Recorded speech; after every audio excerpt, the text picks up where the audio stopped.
네, 의대 정원 확대 방안이 추진되는 가장 큰 이유는 바로 우리나라 의사 수가 턱없이 부족하다는 점 때문인데요. 특히 응급의학과나 소아과 같은 필수 의료 분야는 의사들의 기피 현상까지 더해져서 문제가 더 심각합니다. 김혜은 기자가 전해드립니다. 지난 5월 후진하던 차에 치인 70대 남성. 10군데 넘는 병원을 전전하다 결국 구급차에서 숨을 거뒀습니다. 이른바 이런 응급실 뺑뺑이 사건이 이어지고 있는 건 응급실 의사가 부족하기 때문입니다.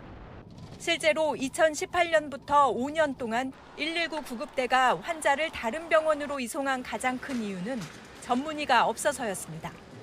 소아청소년과 역시 진료 대란을 겪기는 마찬가지입니다.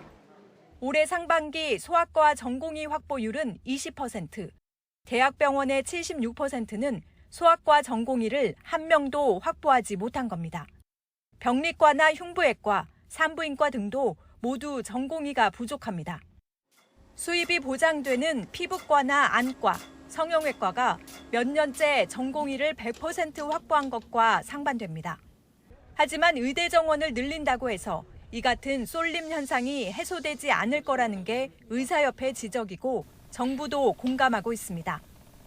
의대 정원 확대 자체만으로 저 문제가 단기간에 해결될 거라고 생각지는 않고요. 정책 패키지가 뒷받침되어야 된다고 생각이 듭니다.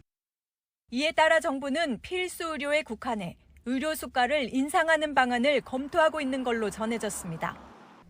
하지만 수가 인상은 미봉책에 불과할 뿐 의사들을 일정 기간이라도 필수 의료 분야에 남게 해줄 시스템이 필요하다는 지적입니다. 추가 배출되는 의사들이 시장에서 경쟁을 해서 서로 이렇게 피부 미용으로 더 빠지게 되거나 아니면 영리적이고 과잉 진료에 더 매몰하지 않게 되는 여러 가지 시스템들을 가지고 할 거라는 어떤 여러 가지 메시지와 계획을 가지고 설득을 해야지.